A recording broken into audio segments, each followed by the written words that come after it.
10 I am disgusted with my life. Let me complain freely. My bitter soul must complain. 2 I will say to God, don't simply condemn me. Tell me the charge you are bringing against me. 3 What do you gain by oppressing me? Why do you reject me, the work of your own hands, while smiling on the schemes of the wicked? 4 Are your eyes like those of a human? Do you see things only as people see them? 5 Is your lifetime only as long as ours? Is your life so short? 6 That you must quickly probe for my guilt and search for my sin. 7 Although you know I am not guilty, no one can rescue me from your hands. 8 You formed me with your hands. You made me, yet now you completely destroy me.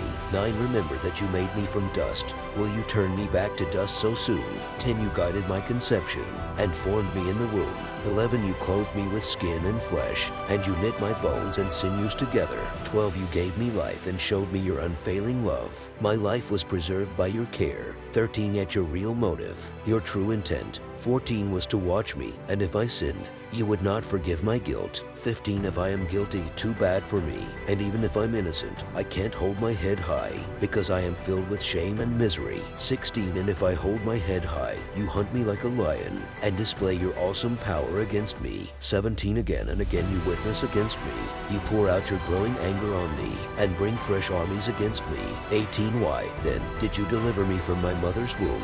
Why didn't you let me die at birth? 19 It would be as though I had never existed, going directly from the womb to the grave. 20 I have only a few days left, so leave me alone, that I may have a moment of comfort. 21 Before I leave, never to return, for the land of darkness and utter gloom. 22 It is a land as dark as midnight, a land of gloom and confusion, where even the light is dark as midnight. Zophar's first response to Job. 11 Then Zophar the Naamathite replied to Job, 2 Shouldn't someone answer this torrent of words? Is a person proved innocent just by a lot of talking?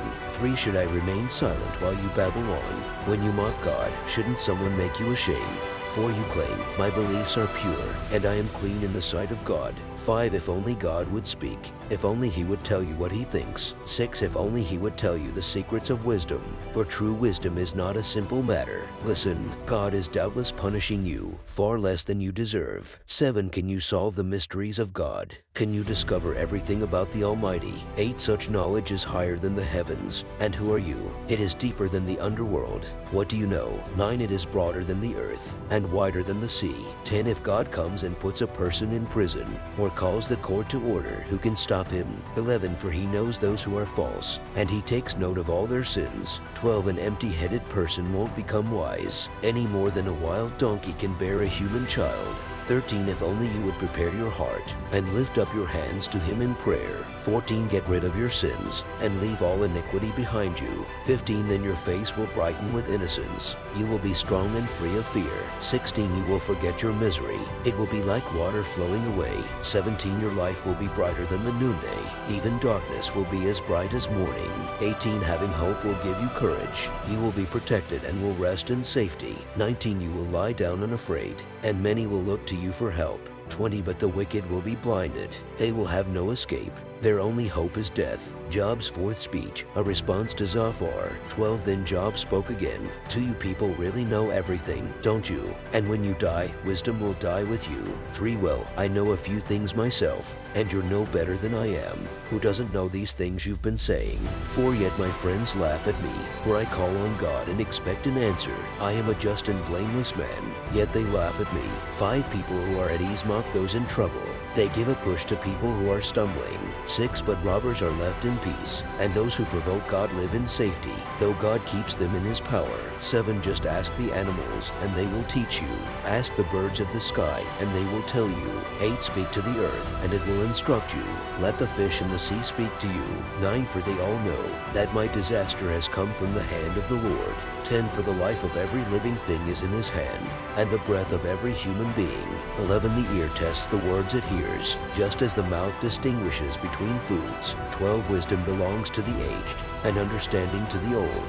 13 But true wisdom and power are found in God. Counsel and understanding are his. 14 What he destroys cannot be rebuilt. When he puts someone in prison, there is no escape. 15 If he holds back the rain, the earth becomes a desert. If he releases the waters, they flood the earth. 16 Yes, strength and wisdom are his. Deceivers and deceived are both in his power. 17 He leads counselors away, stripped of good judgment. Wise judges become fools. 18 He removes the royal robe of kings. They are led away with ropes around their waist. 19 He leads priests away, stripped of status. He overthrows those with long ears and power. 20 He silences the trusted advisor and removes the insight of the elders. 21 He pours disgrace upon princes and disarms the strong. 22 He uncovers mysteries hidden in darkness. He brings light to the deepest gloom. 23 He builds up nations and he destroys them. He expands nations and he abandons them. 24 He strips kings of understanding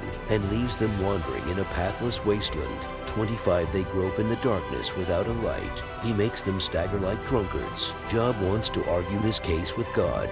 13 Look, I have seen all this with my own eyes and heard it with my own ears, and now I understand. 2 I know as much as you do. You are no better than I am. 3 As for me, I would speak directly to the Almighty. I want to argue my case with God himself. 4 As for you, you smear me with lies. As physicians, you are worthless quacks. 5 If only you could be silent. That's the wisest thing you could do. 6 Listen to my charge. Pay attention to my arguments. 7 Are you defending God with lies? Do you make your dishonest arguments for his sake?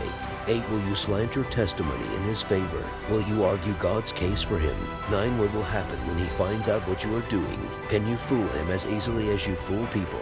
10 No, you will be in trouble with him if you secretly slant your testimony in his favor. 11 Doesn't his majesty terrify you? Doesn't your fear of him overwhelm you? 12 Your platitudes are as valuable as ashes. Your defense is as fragile as a clay pot. 13 Be silent now and leave me alone. Let me speak, and I will face the consequences. 14 Why should I put myself in mortal danger and take my life in my own hands? 15 God might kill me, but I have no other hope.